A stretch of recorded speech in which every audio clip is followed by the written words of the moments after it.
संकरी गलियां। धारावी में इतनी गलियां छोटी है कि गलियों से निकल भी नहीं पाते और हाथ फैलाना चाहे तो हाथ भी नहीं फैला पाते। अनेक व्यवसाय, ये स्मॉल स्केल इंडस्ट्री का हब है।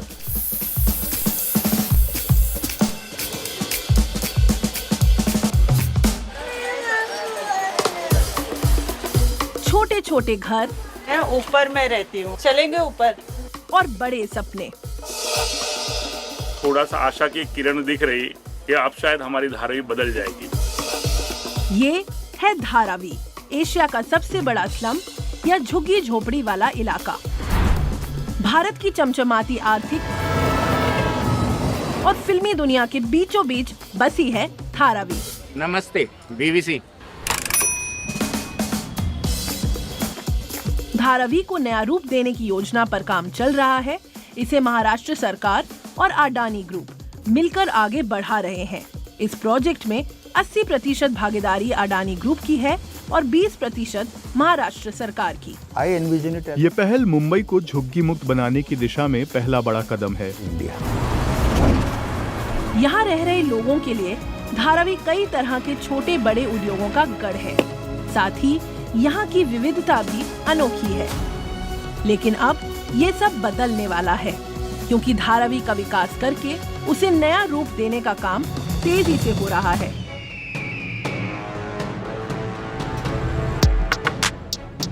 चमचमाते मुंबई शहर के बीचों बीच बसा धारावी मानो एक अलग ही दुनिया हो।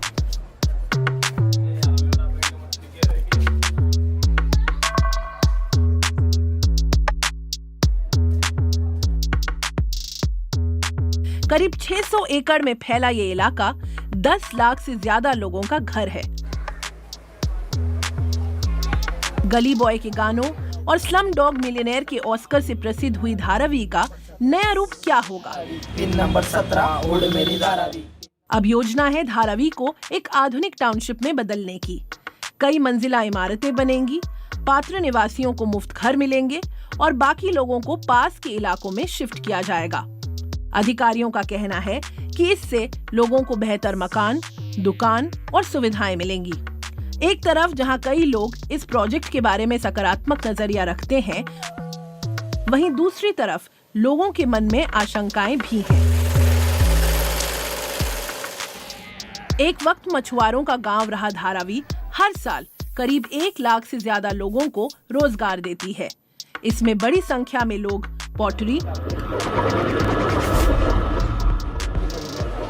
चमड़ा, प्लास्टिक जैसे उद्योगों से जुड़े हैं, जिससे 1 अरब डॉलर से ज्यादा की आमदनी पैदा होती है। धारावी की अनोखी बनावट भी यहाँ के अलग अलग व्यापार चलाने में मदद करती है।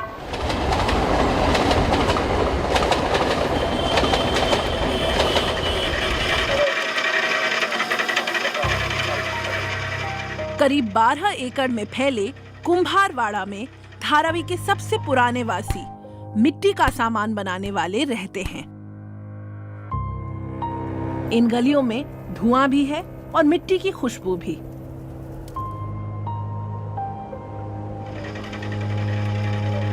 मिट्टी का सामान बनाने वाले अपनी रोजी रोटी को लेकर चिंतित हैं। इनमें से एक हैं 4 पुश्तों से यहाँ रहने वाले सिंघाड़िया दीपक का परिवार। हम लोग यहाँ 50 सालों से बसे हुए हैं और हमारे डैडी के मतलब 4-5 पीढ़ी से हमारा कुंभार काम चल ही रहा है और हम लोग धारावी में पैदा हुए और धारावी में काम करते हैं। बोले तो ये कितना 12 एकड़ में बसा हुआ कुंभारवाड़ा है।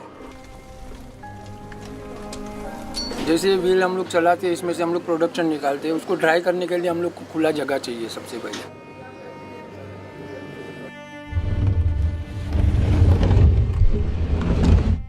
समझो कि ऐसे अभी हम लोग के पास जगह नहीं है, स्पेस नहीं है, तो हम लोग ने कैसे ऐसे सेटअप मारा हुआ है, वैसे हम लोग सुखाते हैं।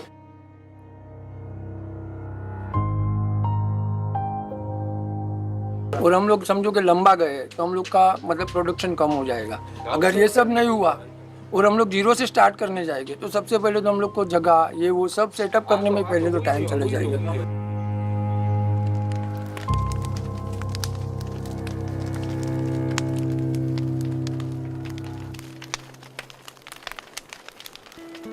सरकार का मानना है कि पुनर्विकास के बाद 10 लाख से ज्यादा लोग एक बेहतर जिंदगी जी पाएंगे। इस पुनर्विकास के लिए कोई योग्य है या नहीं, इसके लिए 3 मापदंड तय किए गए हैं। जो लोग 1 जनवरी 2000 के पहले से धारावी में ग्राउंड फ्लोर पर रह रहे हैं, उन्हें वहीं पर रहने के लिए मुफ्त जगह दी जाएगी। जो लोग 1 जनवरी 2000 से 1 जनवरी 2011 के बीच धारावी में ग्राउंड फ्लोर पर रह रहे हैं, धारावी के बाहर उन्हें कम दाम पर आवास दिया जाएगा। जो लोग 2011 से 15 नवंबर 2022 के बीच धारावी में रहे, उन्हें मुफ्त आवास नहीं मिलेगा, लेकिन अधिकारियों का दावा है कि उन्हें मुंबई मेट्रोपॉलिटन रीजन में जगह दी जाएगी। Housing for all. इस परियोजना का मुख्य उद्देश्य है सभी के लिए घर, चाहे वे पात्र हो या अपात्र, वरना 50% से अधिक अपात्र लोग सड़कों पर फेंक दिए जाते। लेकिन इस योजना के अंतर्गत उन्हें भी एक घर दिया जाएगा, भले ही वो किराए के घर के रूप में हो। उन्हें ये घर हायर परचेज व्यवस्था के तहत दिया जाएगा। इसमें वे एक खास समय में सरकार द्वारा तय कीमत पर उस घर को खरीद भी सकेंगे। Will be fixed by the government. इस काम के लिए मुंबई में अलग अलग हिस्सों में जमीन ली जा रही है। जिन सरकारी जमीनों का आवंटन हो रहा है, उसमें से एक है पूर्वी मुंबई का देवनार इलाका। ये कूड़े का डंपिंग ग्राउंड है, यानी यहाँ अलग अलग इलाकों से कूड़ा जमा होता है। धारावी के लोगों की चिंता है कि वो यहाँ कैसे रहेंगे।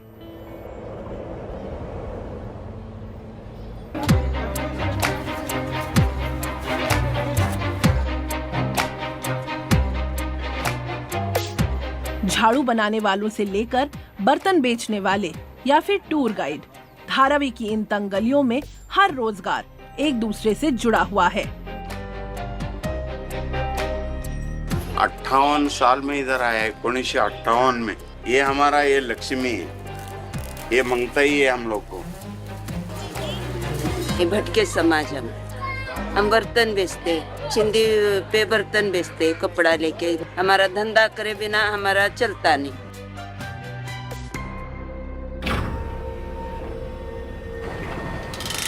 चमड़ा उद्योग धारावी की पहचान है, जहां खाल की सफाई से लेकर प्रोडक्ट्स की बिक्री तक पूरी प्रक्रिया यहीं होती है। मिसाल के तौर पे हम लोग लेदर को पकड़ते हैं। लेदर में कोई लेदर बना रहा है, कोई उसके बैग बना रहा है, कोई उसमें एम्ब्रॉयडरी कर रहा है, कोई स्टिचिंग कर रहा है। तो ये सब मिलके एक बॉडी बनती है।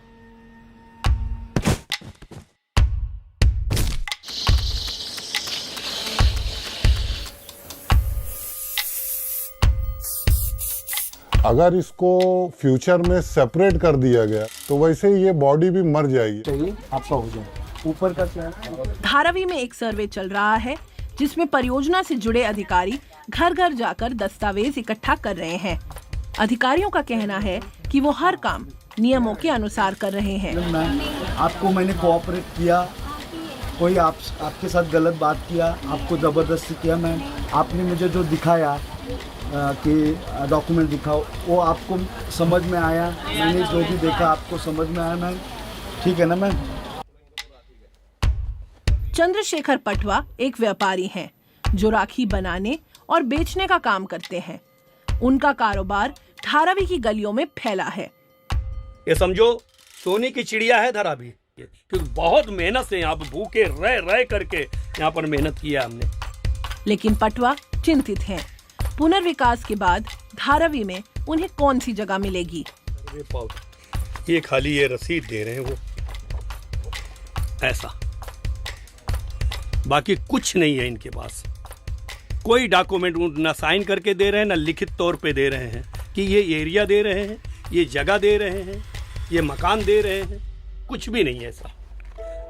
अधिकारियों का कहना है कि ये परियोजना निवासियों की जिंदगी को बेहतर बनाएगी। मीडिया रिपोर्ट्स में कहा जा रहा है कि नई धारावी में दफ्तर और शॉपिंग सेंटर भी होंगे, लेकिन इस पर पूरी जानकारी अभी तक सार्वजनिक नहीं की गई है। It is a world's largest. ये दुनिया की सबसे बड़ी शहरी पुनर्विकास परियोजना है। ये दुनिया की सबसे ज्यादा जनसंख्या घनत्व वाली जगहों में से एक है। यहाँ किसी भी घर में निजी टॉयलेट नहीं है और इन घरों में पीने के पानी की सुविधा नहीं है। पानी भी सामुदायिक है। धारावी में मुफ्त घर मिलने की योग्यता को लेकर लोग चिंतित हैं।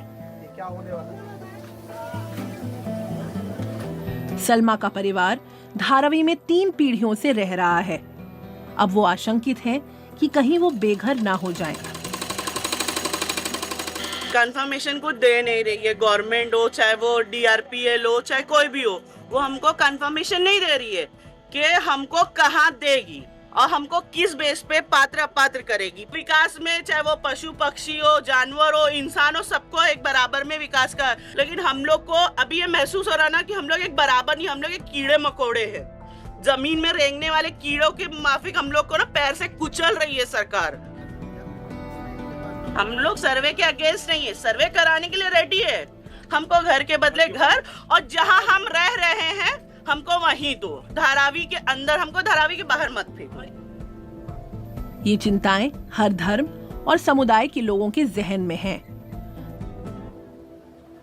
पार्वती एक हिंदू महिला हैं, जिन्होंने अपने कागज खो दिए हैं। हम लोगों का पास 2000 का पहले का कोई डॉक्यूमेंट्स बचा नहीं। हम लोग का पास जो भी है हम लोगों का 2000 का बाद का, ये झोपड़ा जलने का बावजूद भी हम लोगों को कुछ भी नहीं। पार्वती की परेशानी गुलशन की भी है। जिस तरह पारो की हालत है उस तरह गुलशन की भी हालत है। इसलिए हालत है क्योंकि हमारे को कोई ध्यान दे ही नहीं रहा इस चीज के लिए। साबिया सिलाई का काम करती हैं। वे अपनी बेटी की पढ़ाई को लेकर फिक्रमंद हैं। उसको पढ़ाई में बहुत डिस्टर्ब हो जाएगा ना। देखिए आप ऊपर भी देख लीजिए, पूरा बुक भरा है।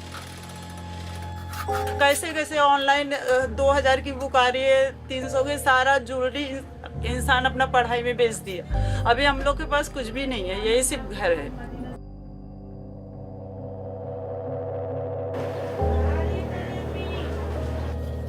ये परियोजना शुरुआत से ही विवादों से घिरी रही है। विपक्षी कांग्रेस ने आरोप लगाया कि इससे मुंबई के लोगों को नहीं बल्कि प्रधानमंत्री मोदी के नजदीक माने जाने वाले उद्योगपति गौतम अडानी को फायदा पहुंचेगा। अडानी ग्रुप इन दावों को खारिज करता है। उद्धव ठाकरे के नेतृत्व वाली शिवसेना ने सत्ता में आने पर परियोजना को रद्द करने की बात की। सॉल्ट पैन की जमीन को बड़ी संख्या में विस्थापित लोगों को बसाने के लिए देने के सरकारी फैसले पर भी सवाल उठे। जहां एक ओर इस मुद्दे पर लगातार विवाद होता रहा है, वहीं धारावी के पुनर्विकास प्रोजेक्ट से कई लोगों को उम्मीदें भी हैं। यहाँ के लोग भी वैसी बेहतर जिंदगी जीना चाहते हैं जैसे मुंबई के अलग अलग हिस्सों में लोग जीते हैं।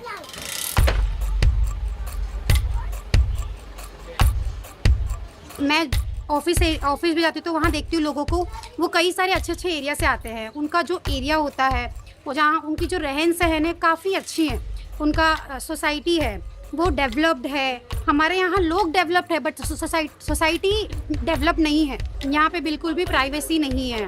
We want glowing Dharavi.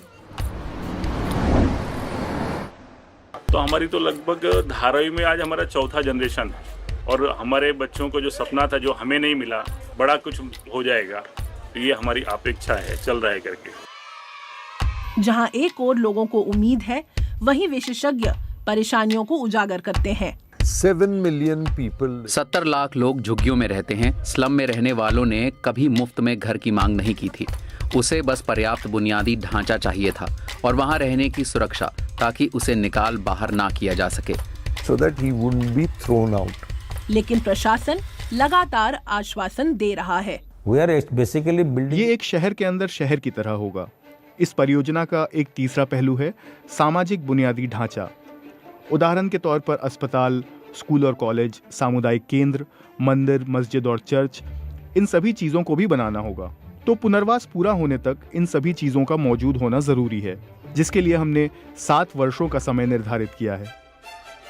ये परियोजना सभी हितधारकों की सहभागिता के साथ पूरी होगी। इस परियोजना की कल्पना लगभग 50 साल पहले की गई थी, लेकिन इसे शुरू नहीं किया जा सका। तो अंततः अब ये शुरू हो चुकी है। अब मुझे लगता है कि हमें पीछे मुड़कर नहीं देखना चाहिए। I think now there should be no looking back.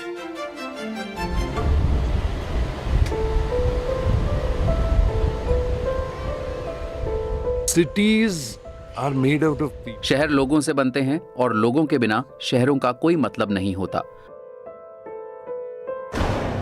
आपके पास सभी हैं, वे शहर बनाते हैं और उन्होंने धारावी को वही बनाया जो ये आज है।